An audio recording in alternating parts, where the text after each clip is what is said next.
Le Grand Soir Sud Radio, 18h-20h. Philippe David, prenez la parole. Et comme tous les jeudis dans Prenez la parole, on parle thématique internationale. À lui seul, ce pays est plus peuplé que les Amériques, l'Europe ou l'Afrique. Ce pays, c'est la Chine, pays de près d'1,5 milliard d'habitants, où Emmanuel Macron s'est rendu cette semaine. La Chine a connu un bouleversement considérable ces 40 dernières années. À la mort de Mao, les villes chinoises étaient peuplées de bicyclettes. D'ailleurs, la chanteuse Cathy Melua chantait il y a quelques années ceci. There are 9 million bicycles in Beijing.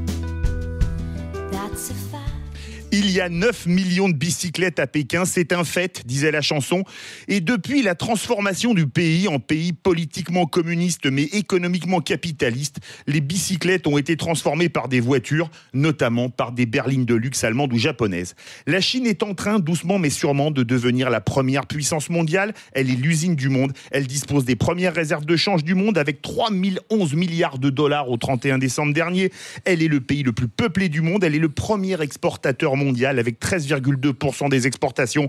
Bref, c'est un géant en pleine expansion. Allons-nous, après un siècle américain, vers un siècle chinois? C'est la question qu'on va se poser ce soir dans Prenez la parole sur Sud Radio. Vous pouvez bien évidemment nous appeler au 0826 300 300.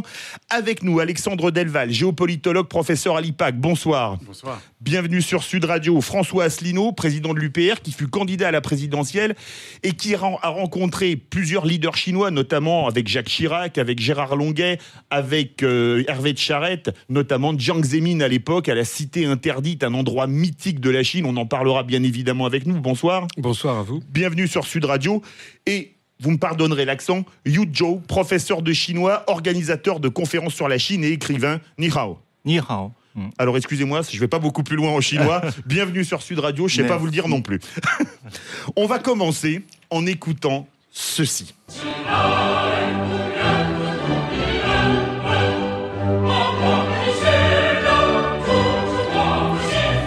C'est l'hymne chinois dont je vous traduis les paroles. Yuzhou, vous me dites s'il y a une erreur, j'ai fait du copier-coller. Debout, les gens qui ne veulent plus être des esclaves, c'est avec notre chair et notre sang que nous bâtirons notre nouvelle grande muraille. La nation connaît son plus grand danger, chacun doit pousser un dernier cri. Debout, debout, debout, nous ne faisons plus qu'un, bravons les tirs ennemis, marchons, marchons, marchons. En traduisant les paroles, on va commencer avec vous, Yuzhou, comme vous êtes chinois, on a le sentiment que la Chine se vit comme une forteresse, elle qui a été victime sur les 2 derniers siècles des 2 guerres de l'opium et des guerres face au Japon, qui ont été des guerres d'agression. Oui, tous les Chinois ont gardé cette période douloureuse et d'humiliation. Alors j'explique, vous me reprenez si je disais une bêtise, et d'autres invités bien sûr aussi. Les 2 guerres de l'opium, c'est 1840-1842, où les Occidentaux, sous des prétextes fallacieux, attaquent la Chine et lui prennent ses ports. Et les 2 guerres sino-japonaises, particulièrement meurtrières, la guerre dans les années 30, notamment en 37, avec les horreurs de Nankin en particulier, oui. Et ensuite la Seconde Guerre mondiale. Tout à fait. Et donc ça fait partie des mémoires collectives de tous les Chinois. Surtout quand ils sont éduqués et grandis en Chine continentale. Oui, effectivement. Et pour vous, François Asselineau, vous avez entendu les paroles de l'hymne chinois. Vous parlez peut-être pas chinois, même si vous y êtes allé de nombreuses fois. On a l'impression, en écoutant ces paroles et les paroles d'un hymne national, je pense que c'est toujours intéressant à analyser, que la Chine se vit encore comme une forteresse. D'abord, la Chine, je parle sous le contrôle de Yuzhou, c'est d'abord le centre du monde. C'est ça que ça veut dire. Zhongguo, c'est-à-dire le pays au milieu du monde. C'est un pays à nul autre pareil puisqu'il a sa propre écriture. Il y a une espèce de firewall culturel. Un pare-feu. Un pare-feu d'écriture. Ce qui fait qu'il y a ceux qui arrivent à lire l'écriture chinoise et le reste du monde. Les Chinois, je pense, n'ont pas été historiquement une puissance qui a voulu coloniser le reste du monde. Ils se sont étendus autour. Ils ont maîtrisé leurs environnements directs, le Tibet, le Xinjiang, mais aussi ils ont une influence considérable sur le Vietnam, sur l'Indochine, sur les Corées ou le Japon. Mais ça n'est pas allé au-delà. Par exemple, il y a un grand découvreur au XVe siècle qui se promène en océan Indien, qui arrive jusqu'aux côtes d'Arabie, mais à la différence des Occidentaux, dans la foulée des conquistadors qui ont voulu conquérir le monde parce qu'ils l'avaient découvert, les Chinois, après avoir découvert, sont rentrés chez eux. Voilà. C'est un pays qui a inventé des tas de choses. Vous savez, par exemple... Le feu d'artifice. Le feu d'artifice, mais il ne l'a pas transformé en arme à feu. C'est ça. Il a inventé l'imprimerie, il a inventé le papier, il a inventé les pâtes alimentaires, il a inventé des tas de choses. C'est un pays qui est un pays prodigieux. Vous permettez, je rappelle qu'il y a 5000 ans, les Chinois avaient un empereur. En Europe, on vivait dans des cavernes. Absolument. Il y a d'ailleurs quelque chose qui est très intéressant aussi à noter, c'est qu'il paraît que d'un point de vue démographique, il y avait à peu près 200 millions d'êtres humains sur Terre à l'époque du Christ, dont à peu près 50 millions d'habitants dans ce qui est aujourd'hui la Chine, c'est-à-dire un quart de l'humanité. C'est-à-dire qu'en 2000 ans, on est à peu près toujours resté dans les mêmes proportions, avec à peu près un quart de l'humanité qui vit en Chine. Et ce qui est en train de se passer en ce moment, c'est ce qu'avait prédit Charles de Gaulle quand il avait reconnu la République populaire de Chine en 1964. En 1964, il avait dit à Alain Peyrefitte, en tête-à-tête... Qui avait écrit « Quand la Chine s'éveillera ». Voilà. Il lui avait dit « Il n'est pas exclu que le XXIe siècle, on voit revenir ce qui a toujours été le cas, c'est-à-dire que la Chine soit la première puissance du monde. » En fait, l'éclipse chinoise a été due notamment à l'agression occidentale, c'est-à-dire l'agression britannique. Et ça, il faut rappeler quelque chose... par les Français et les Américains pour la Deuxième Guerre, 1842. Oui, surtout par les Français en 1860. Mais la première guerre de l'opium, ce qu'il faut bien comprendre, parce que beaucoup de Français ne savent pas du tout ça. C'est pour ça qu'on fait une émission, parce que c'est un point crucial pour comprendre la Chine. La guerre de l'opium, c'est les Britanniques, très exactement, qui ont forcé les Chinois du Sud, dans la région de Canton, à acheter de l'opium qu'ils produisaient, que les Anglais produisaient dans les Indes qu'ils avaient nouvellement conquises, et l'Afghanistan. Et pourquoi faisaient-ils ça ? Parce qu'il y avait un déficit commercial qui était né au XVIIIe siècle entre le Royaume-Uni et la Chine. À cause du thé, des porcelaines, des meubles qu'on allait faire laquer, etc. Et donc, il y avait une ambassade de Lord Macartney qui était allé en Chine pour rencontrer l'empereur Qianlong, qui était l'un des plus grands empereurs de la dynastie mandchoue. Et puis, ça s'était soldé par un échec. Donc, résultat, les Britanniques s'étaient dit, on va rétablir l'équilibre commercial en forçant les Chinois à se droguer. Alors, c'est très, très important parce que beaucoup d'Occidentaux pensent toujours que les Occidentaux sont des gentils. Et puis les jaunes, les noirs, les ci, ça sont des méchants. Mais là, c'est exactement le contraire. Excusez-moi, c'est comme dans les westerns, c'était toujours les Indiens les méchants et les cow-boys les gentils. Exactement. Et je me permets d'insister sur un point, et puis je laisse la parole, je ne vais pas monopoliser, mais aujourd'hui, je vais faire un peu de polémique, mais la CIA se finance aussi avec la drogue de l'Afghanistan. On le sait, il y a des trafics de drogue. Et d'où vient le trafic de drogue ? Ça, ce sont des choses qui sont intéressantes. Et moi, je me rappelle très bien avoir été, avec Jacques Chirac, reçu à Chiang-Mai, donc dans la cité interdite, par le président Jiang Zemin. Et lorsque Jacques Chirac, à la fin, avait évoqué la question des droits de l'homme, le président chinois lui avait, de façon chantournée, j'ai pas le temps d'expliquer comment ça s'était passé, mais c'était assez chinois, lui avait renvoyé dans les gencives l'agression française de 1860 avec Palikao et le sac du Palais d'été. Palais d'été à côté de Pékin, exactement. Alexandre Delval, vous êtes géopolitologue. Quand vous entendez l'hymne chinois, il se sent encore comme une forteresse assiégée. Alors, c'est le cas aussi de l'hymne national français, si on veut faire aux armes citoyennes. Des comparaisons. Je pense que c'est le cas de beaucoup d'hymnes nationaux de pas mal de pays. Et on l'oublie. Et c'est assez logique parce que l'histoire est tracée, est écrite avec l'encre qui s'appelle le sang. Et la plupart des nations ont des frontières qui ont été tracées par des guerres et qui ont été envahies ou qui se sont défendues. Ça, c'est absolument logique. Mais pour revenir à ce qu'on disait sur la Chine, il est vrai que d'un point de vue géopolitique, tout ce qui transparaît dans les écrits des stratèges chinois, mais aussi même les déclarations et les écrits de l'actuel président chinois, c'est la volonté de mettre fin à cette éclipse, cette parenthèse. Nous avons été la première puissance du monde pendant des millénaires. Il y a une petite parenthèse qui aura duré à peine 200 ans et les choses vont rentrer dans l'ordre. Elles vont suivre leur cours. La Chine va redevenir la puissance numéro 1. Et c'est ce que dit Xi Jinping. C'est intéressant de le prendre au mot. Enfin, pas de le prendre au mot, mais de ne pas sous-estimer ses paroles. Il a annoncé deux choses qui sont quand même assez impressionnantes. Et il l'a tellement annoncé que ça va être difficile de pas tout faire pour y arriver. Il a dit, nous allons être la première puissance d'ici quelques années, donc doubler les Américains, et nous allons récupérer Taïwan. Ça veut dire beaucoup. Ça veut dire que ce leader a non seulement s'inscrit dans la longue durée, il rappelle toujours les 5000 ans d'histoire, il a réhabilité Confucius qui avait été interdit par Mao, avec une volonté d'enraciner dans le longtemps, comme dirait Brodel. Et l'objectif, c'est de contrôler entièrement la mer de Chine méridionale et orientale, et au détriment d'ailleurs de 11 pays riverains, et d'être le maître de la mer de Chine, et de récupérer Taïwan, et de mettre en dehors, de bouter les anglo-saxons, les occidentaux, d'une mer qu'ils ne devraient pas contrôler. Vous êtes bien sur Sud Radio, il est 19h15, c'est Prenez la parole, on parle international comme nous sommes jeudi, et aujourd'hui on parle de la Chine. Vous voulez réagir? Appelez-nous au 0826 300 300, on se retrouve dans quelques instants. Le Grand Soir Sud Radio, 18h-20h. Philippe David, prenez la parole. Et comme tous les jeudis de 19h à 20h sur Sud Radio, dans Prenez la parole, on parle thématique internationale et on parle de la Chine, d'où revient Emmanuel Macron en compagnie d'Alexandre Delval, géopolitologue, professeur à l'IPAG, Yu Zhu, professeur de chinois qui organise des conférences sur la Chine, et François Asselineau, qui fut candidat à la présidentielle, président de l'UPR, et qui a rencontré Jiang Zemin avec Jacques Chirac, qui est allé beaucoup de fois en Chine avec des délégations françaises. Alors, il y a une chose dans laquelle la Chine excelle, c'est le commerce. Pour un pays communiste, c'est quand même assez paradoxal. Pour un pays qui se veut communiste, Yu Zhu, la Chine, c'est 13,2% des exportations mondiales. Pour un pays communiste, c'est quand même extraordinaire. Mais est-ce que la Chine, c'est encore un pays communiste ? Politiquement, oui. C'est un pays communiste.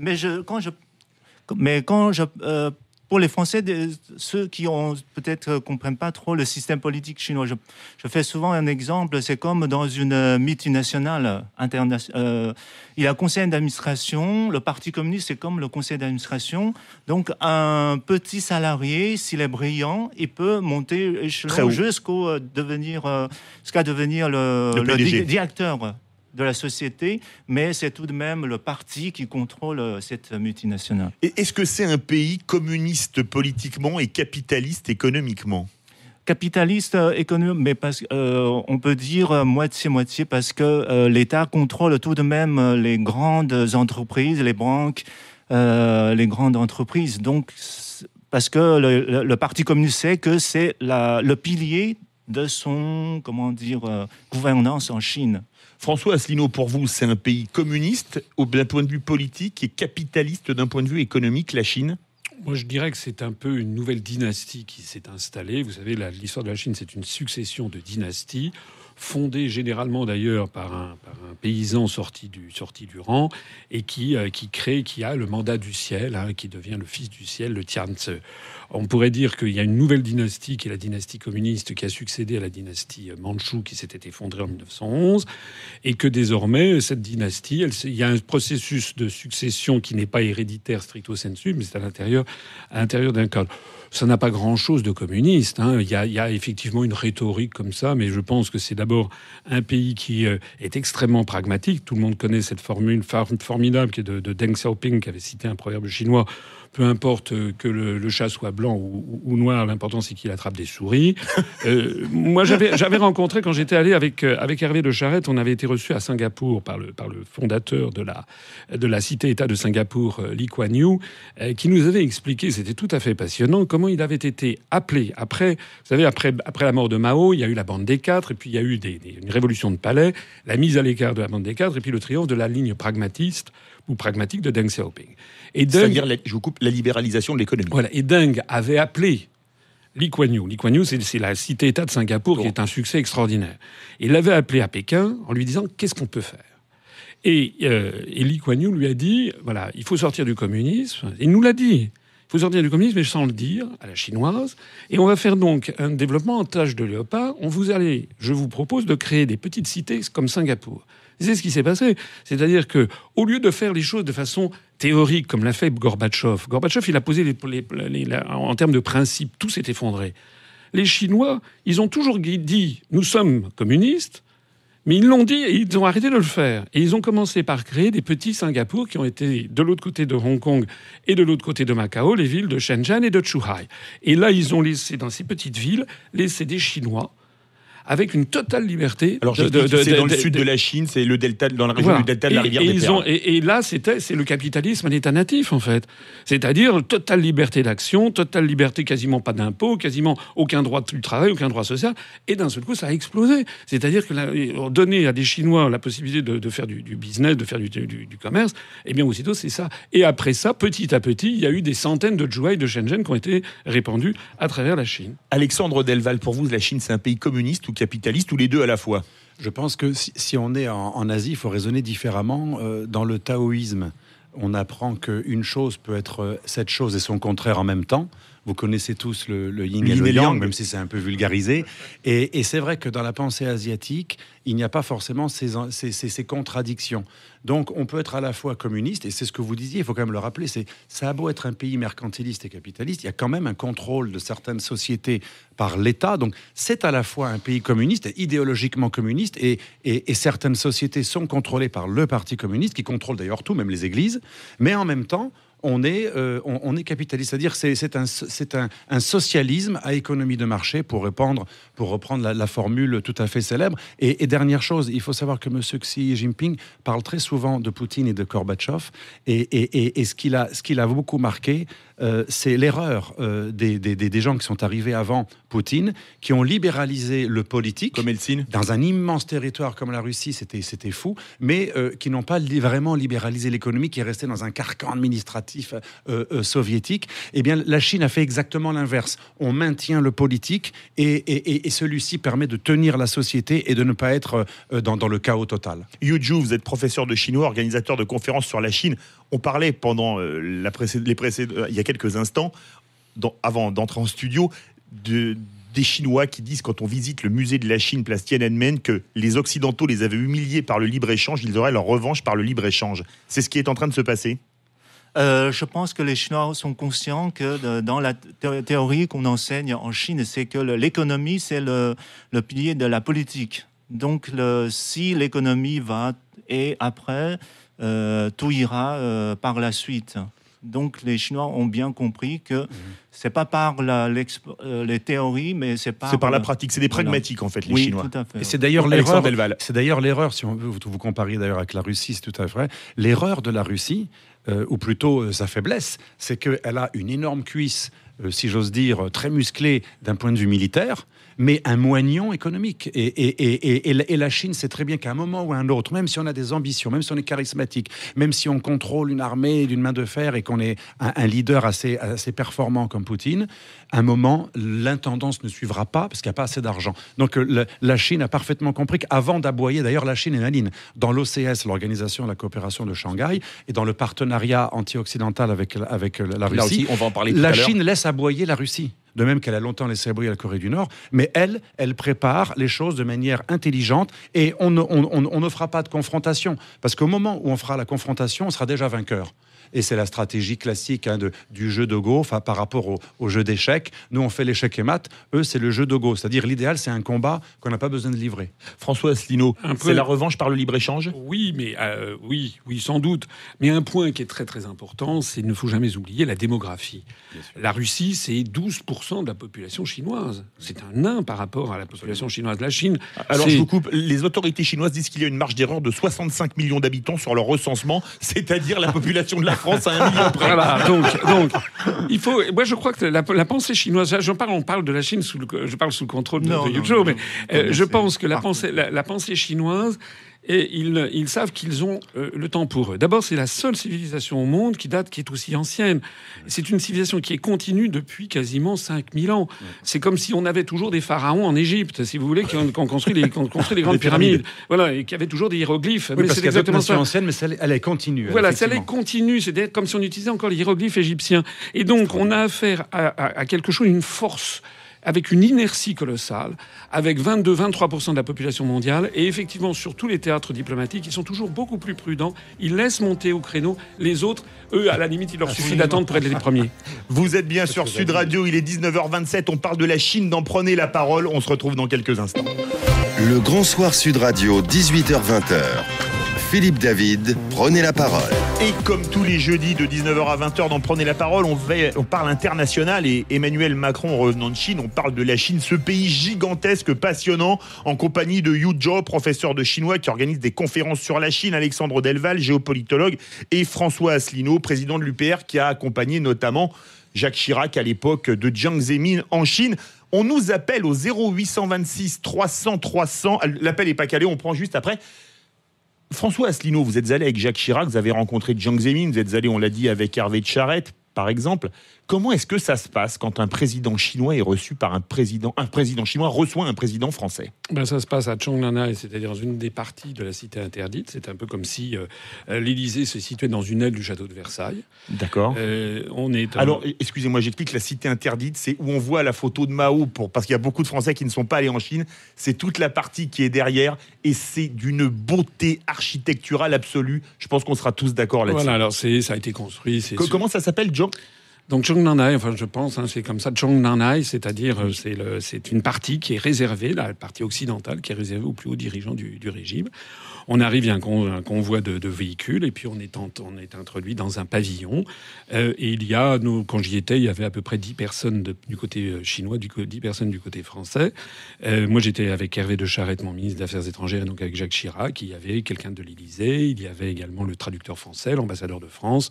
Il y avait peut-être, je ne sais plus, peut-être également un autre ministre français et son conseiller. Et puis de l'autre côté, il y avait le président Jiang Zemin. Il devait y avoir également le Premier ministre. Enfin, c'était très formel. Le Premier ministre, le président de l'Assemblée nationale.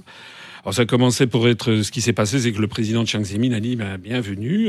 Alors c'était en 96. Il y avait eu une brouille entre la France et la Chine à cause de la vente de frégates à Taïwan par qui a beaucoup fait parler. Voilà. Donc le président chinois avait dit nous sommes heureux de... Alors il parlait en chinois, c'était traduit en français. Je suis heureux de recevoir quelqu'un qui est le digne héritier de la pensée du général de Gaulle. La Chine n'a jamais oublié que le général de Gaulle en 1964 a fait preuve de préscience et de prémonition en reconnaissant la République populaire de Chine. C'est quelque chose qui vient très régulièrement dans le discours des officiels chinois.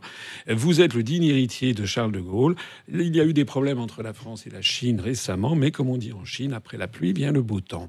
Je vous laisse la parole, monsieur le président de la République française. Et avant d'aller au 0826 300 300, on nous appelle un président de la République française. Il a droit à des égards en tant que membre du Conseil de sécurité de l'ONU, puissance nucléaire, etc. Non, pas seulement, parce que je pense que les Chinois sont extrêmement attentifs à la dignité des chefs d'État et des États du monde. C'est-à-dire qu'ils recevront, je pense, alors plus ou moins bien entendu, mais quand même avec beaucoup d'égards, même le roi des Tonga, si vous voulez, ou le président de l'île Maurice, il sera reçu avec beaucoup d'égards. Il y a eu des... Les Chinois sont des hôtes extraordinaires. Oui, regardez, pendant longtemps, la petite Albanie était l'allié de la Chine de Mao. À l'époque d'Enver Hoxha.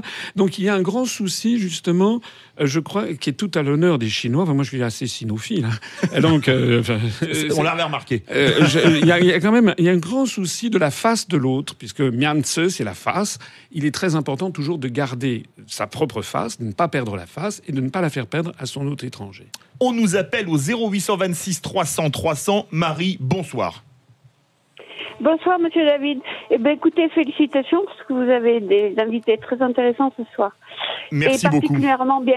Et particulièrement, bien sûr, bien informés. Alors, il y a deux choses. On assiste à l'heure actuelle à cette immense bataille économique et d'influence entre deux grands pragmatiques, Trump et le président chinois. Ils protégeront chacun leur intérêt, chacun leur entreprise. N'oublions pas que Amazon était interdit en Chine et Alibaba sera interdit aux États-Unis. Donc, ça c'est juste un exemple.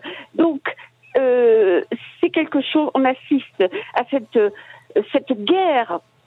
C'est une guerre terrible, parce que la Chine, vos invités l'ont dit, ne veulent plus des États-Unis dans leur espace. Oui. Et ils feront tout pour les sortir de là. Et j'aimerais que vous me disiez ce que vous pensez. Moi, j'ai mon idée. La Corée du Nord, qui arrive à la table des négociations avec la Corée du Sud. Grande victoire de la Corée du Nord et de la Chine. Et comment ils ont fait ça? Eh bien, je pense que le virus, le système WannaCry vient de la Corée du Nord.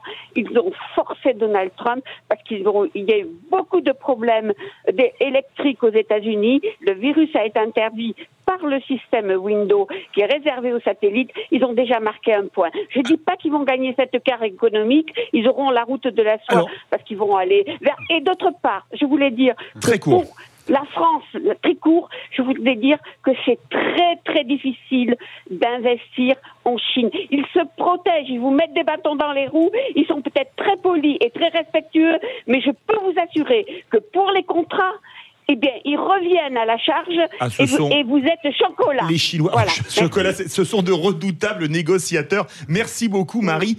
On va faire réagir Alexandre Delval et Yujo. Alexandre Delval, vous vouliez réagir. Qu'est-ce que vous répondez? Marie, en filigrane, elle dit aujourd'hui, le monde, ça se résume au G2, finalement. La Chine, les États-Unis. Et puis, il y a quand même un rapport assez fort, parce que, quelque part, comme c'est le premier acheteur de bons du trésor américain, c'est-à-dire de la dette américaine, on est toujours un peu tributaire de son banquier, non? Alors voilà, justement, ce qui est important de voir, c'est que Madame faisait allusion au fait que les Chinois ne veulent pas des Américains, ils veulent les dégager. Je serais plus modéré, ils veulent les dégager des zones qui sont leurs zones d'influence. C'est un peu comme la Russie qui ne supporte pas qu'on touche à l'Ukraine. Mais la logique chinoise n'est pas du tout une logique confrontationnelle ou impériale, et on va reproduire une guerre froide avec... Je vous coupe. Non, quand pas, on pas visite du le tout. musée de la Chine, il est partout écrit « Les Chinois sont un peuple pacifique ». Mais C'est impressionnant quand c'est répété. C'est pas pour faire leur éloge d'ailleurs que je dis ça, c'est que la logique chinoise, c'est l'efficacité. Relisez François Julien, le grand spécialiste de la Chine. C'est la stratégie, la mentalité chinoise, c'est l'efficacité, le pragmatisme. Aucune guerre ne va être livrée si elle n'est pas strictement nécessaire, si on n'a pas d'autres nécessités. D'ailleurs, la guerre n'est pas quelque chose d'intéressant. Ce qui compte, c'est toute la différence entre l'échec et le jeu de Go. On n'est pas là pour faire échec et mat. Quand on fait échec et mat, on va humilier l'adversaire et on va créer un futur problème. C'est pas du On tout. préfère gagner par abandon. On préfère gagner par collaboration. C'est encore plus intelligent. Regardez les derniers sommets entre les Chinois et les Japonais. Ce qui a été mis en avant, en dehors des énormes conflits qui existent entre les deux, c'est la complémentarité, je parle sous votre contrôle, des deux économies. La logique chinoise n'est pas confrontationnelle en ce moment. Elle est dans la coopération et l'enrichissement, l'efficacité. Et surtout, je conclus, les Chinois aujourd'hui veulent une économie, domestiquer leur économie, être moins dépendants de l'internationalisation, créer une demande, créer leur marque. Et donc c'est ça la priorité, c'est pas un conflit inutile. Et l'histoire de la Corée du Nord, là je suis pas d'accord avec ce qui a été dit aussi, la Corée du Nord, elle n'est pas du tout à l'avantage des Chinois. Ça justifie la mainmise américaine dans la péninsule. Les Chinois n'ont aucun intérêt à encourager la Corée du Nord dans ses dérives. Le problème, c'est qu'ils ne contrôlent plus le bulldog de la Corée du Nord. Et pour vous, Yujo, vous avez entendu Marie qui nous appelait de Mimizan. C'est quelque part le G2. La Chine, c'est le superpuissant avec les États-Unis. Et c'est eux qui décident de l'avenir du monde à eux deux, non? Je pense qu'il faudrait raisonner peut-être de la manière chinoise, oui. C'est-à-dire... On compte sur vous. C'est-à-dire tout le peuple, je pense que tout le peuple est fier de sa culture, de sa civilisation, mais on est aussi conscient que dans ce monde, chaque culture est indispensable à notre bien-être du monde. Donc on ne va pas parce que... dominer le monde en détruisant les autres. C'est plus une coexistence. Et sur la Corée du Nord, qu'est-ce que vous pensez qu'a dit Marie? La Corée du Nord, le régime ne tient que grâce à la Chine. Puisqu'il a 3 frontières, une toute petite avec la Russie, une avec la Corée du Sud qui est assez hermétique, et l'autre qui est avec la Chine, mais qui est beaucoup moins hermétique a priori. Je pense que tout à l'heure, j'ai dit... donc, les Chinois réfléchissent plutôt à... Peut-être pas... on n'utilise pas les termes souvent pour ces grands problèmes de la planète de 10 ans, 20 ans. C'est plus à une génération, deuxième génération ou troisième génération. Donc, la question de la Corée du Nord se résoudra dans peut-être deux générations, quand il y a des nouveaux, des jeunes Coréens du Nord, quand ils sont au pouvoir. François Asselineau, qu'est-ce que vous pensez sur la Corée du Nord? Alors d'abord, ce que vient de dire Yujo, et je suis tout à fait d'accord avec lui, c'est-à-dire, je le disais tout à l'heure, les Chinois raisonnent sur le très long terme. C'est une force, 1,5 milliard d'habitants, 1,6 milliard d'habitants, la plus vieille civilisation du monde. Ils raisonnent, ils ne se sont pas pressés. Deuxièmement, ils se méfient beaucoup, ce sont des gens extrêmement pragmatiques, ils se méfient beaucoup des tocades occidentales. L'idée, comment dirais-je, la personne qui a appelé faisait remarquer à quel point c'était difficile en Chine, parce que tout simplement, on ne peut pas, en Chine, si vous créez une entreprise, il faut que la Chine soit majoritaire dans le capital, c'est obligatoire. C'est obligatoire. Donc la question qui se pose, c'est pourquoi nous ne faisons pas pareil. Et pourquoi nous ne faisons pas pareil, c'est parce que nous sommes, je reviens à mes amours, si j'ose dire, c'est-à-dire, nous sommes ligotés par les traités européens qui nous interdisent de faire la même chose. C'est-à-dire que le monde occidental est lancé, pas seulement d'ailleurs l'Union européenne, mais les États-Unis font à peu près pareil, quoi qu'ils protègent quand même mieux leur patrimoine national. Nous, on est dirigé par une oligarchie qui cherche son profit à l'ultra court terme. Donc on est dirigé par un monde capitaliste qui veut avoir le profit dans 6 mois et il se fiche éperdument de la prochaine génération, de la deuxième génération, etc.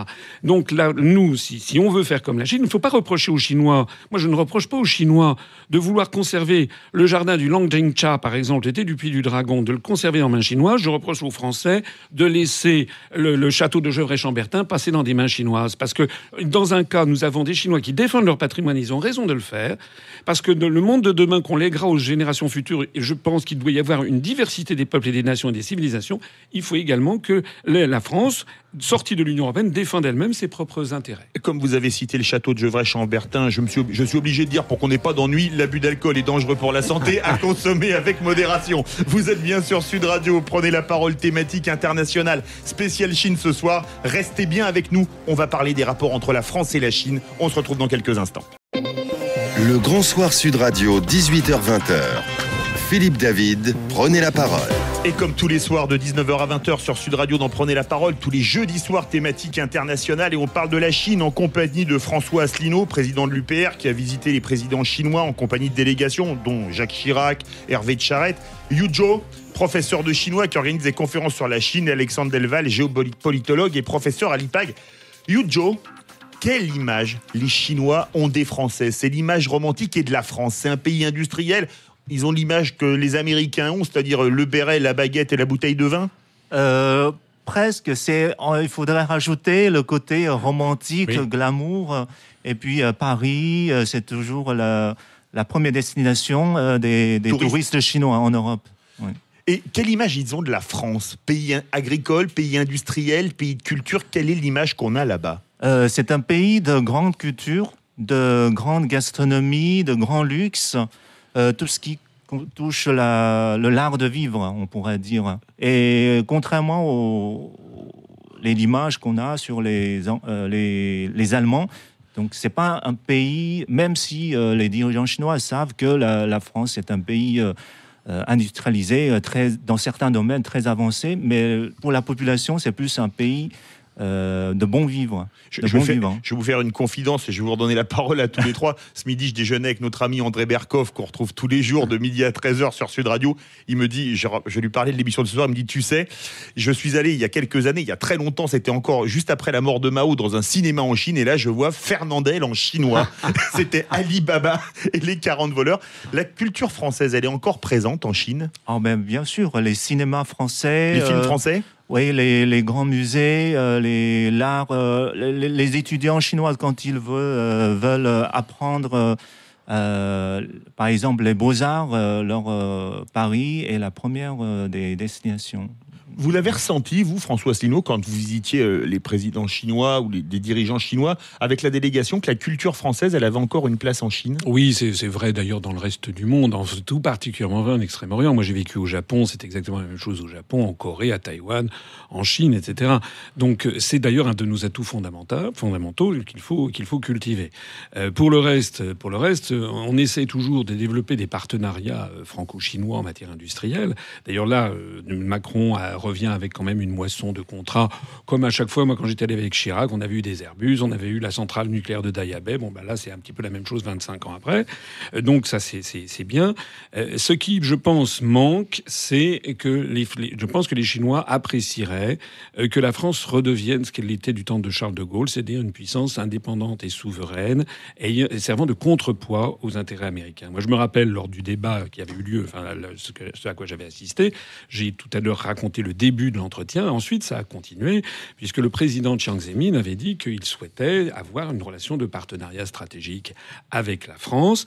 Et le président Chirac avait répondu, vous savez, nous maintenant, notre stratégie, c'est l'Union européenne. On va bientôt avoir une monnaie européenne, etc. Et on avait vu le visage du président chinois qui ne tombait pas des nues quand même, parce qu'il avait lu les rapports de ses diplomates.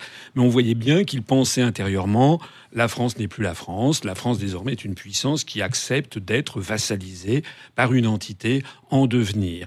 Donc je crois que les Chinois, mine de rien, j'en profite pour le dire, ils sont très dubitatifs sur la construction européenne. Il y a d'ailleurs des quantités de proverbes chinois qui disent lorsque tous les cuisiniers se disputent, tout se refroidit ou se brûle.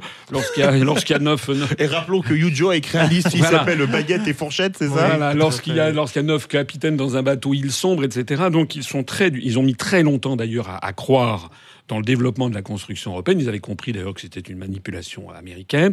Ils ont fini dans les années 90 par ouvrir une ambassade à Bruxelles, mais ils sont quand même très... Je parle du niveau politique, le niveau suprême, qui sont des gens extrêmement intelligents.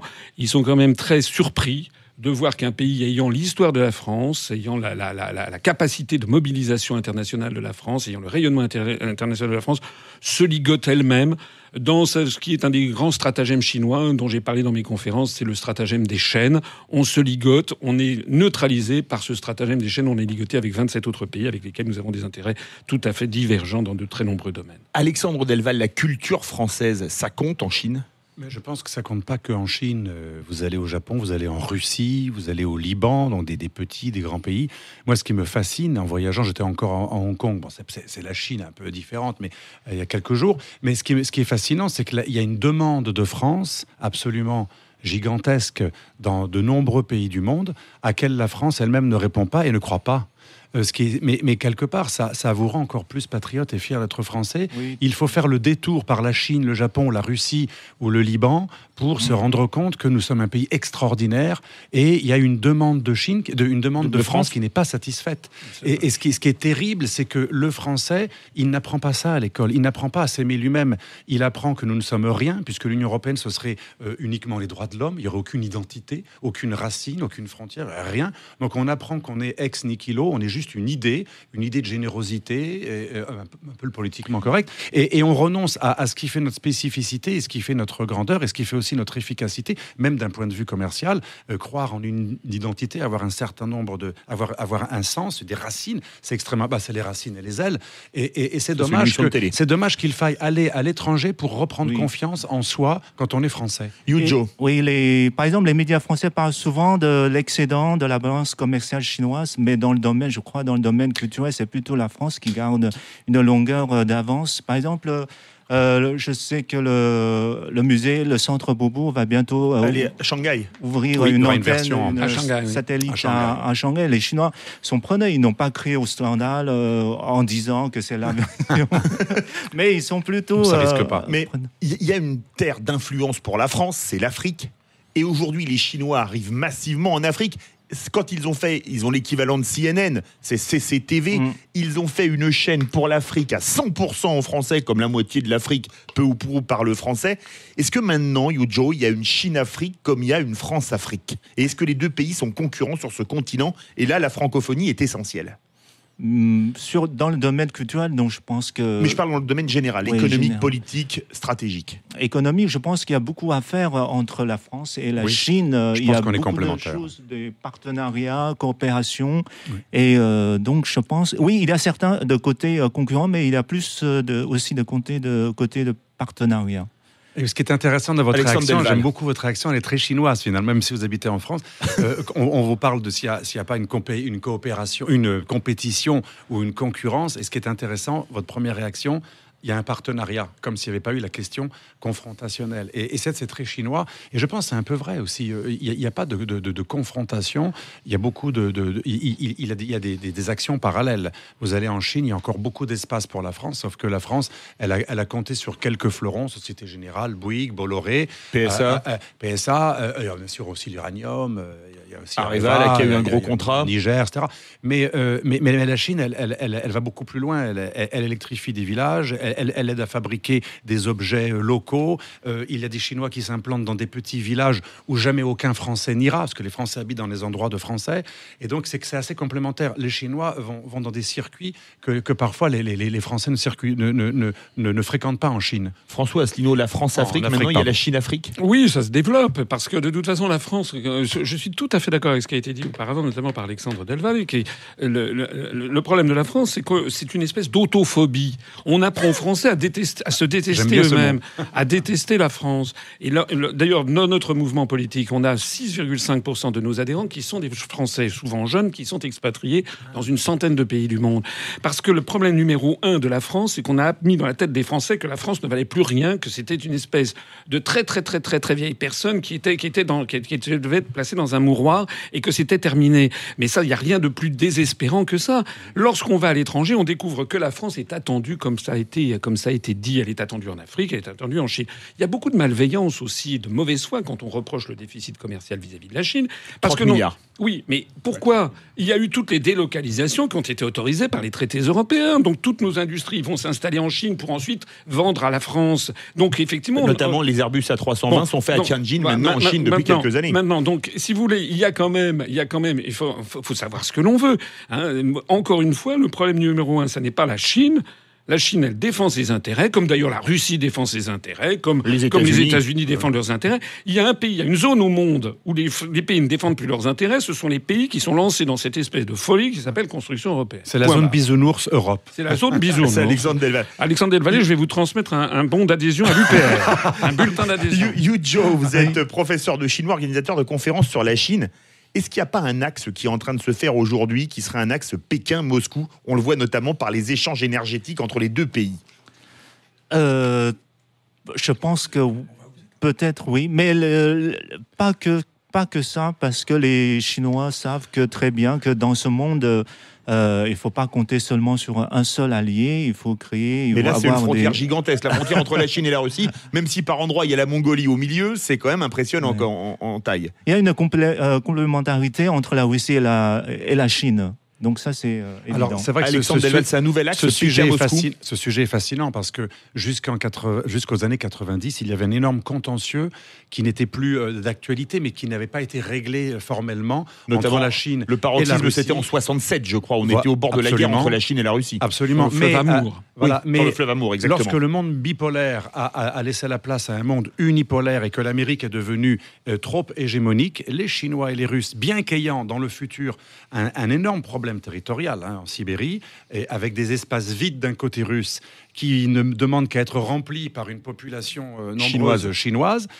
eh bien, ils ont mis leurs différends à plus tard, ou plutôt ils l'ont suspendu, parce que l'ennemi, ou plutôt ce qu'il fallait contenir, c'était l'hégémonie américaine. Et c'est pour ça qu'a été créée en 2001 et 2001 l'organisation de la coopération de Shanghai, qui réunit des Chinois et des Russes et des pays d'Asie centrale dans une sorte de anti-OTAN pour essayer de ne pas être encerclé par la puissance américaine et occidentale. Donc cette coopération, elle est fondamentale. Et je termine. Monsieur Brzezinski, le grand stratège qui avait écrit un livre, le Grand Échiquier, Brzezinski, à la fin de sa vie, c'est très intéressant, l'homme qui était vraiment le plus anti-russe de la classe politique américaine, il disait finalement, on a mis les Russes dans les bras des Chinois et on va le payer très cher parce que maintenant, on n'a pas voulu la Russie dans l'Occident pour continuer la guerre froide. Du coup, on a la Russie qui est en train d'armer, d'équiper la Chine et que l'Amérique considère comme son futur concurrent puisqu'on va vers un binôme du monde. On aura bientôt un monde qui aura deux grandes puissances, l'Amérique et la Chine. François Asselineau, mais en 20 secondes, 30 secondes, est-ce qu'on va vers un axe Pékin-Moscou ? Moi, je pense qu'il y a actuellement un intérêt objectif, effectivement, notamment en matière monétaire, mais aussi pour échapper à la domination du dollar, pour échapper aussi au système financier international complètement extravagant qui sert les intérêts des États-Unis.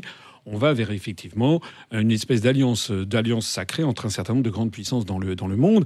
Et on n'a pas parlé, il faudrait qu'on ait une autre émission sur le sujet, c'est la montée en puissance de l'armée chinoise, avec notamment la revue... 20% de budget militaire en plus par an. Voilà, il y a eu une revue extraordinaire qui a eu lieu en juillet avec le président Xi Jinping, qui était tout à fait intéressante. Permettez-moi de conclure ce beau proverbe chinois qui dit, et je pense que ça s'applique à la France, c'est lorsqu'un pays est en proie au chaos qu'apparaissent des responsables intègres. Merci beaucoup François Asselineau, Yu Zhou et Alexandre Delval. C'est l'heure du Loft Music avec notre ami Yvan Cujous de 20h à 21h et ce soir il reçoit Ménélique. Restez bien sur Sud Radio.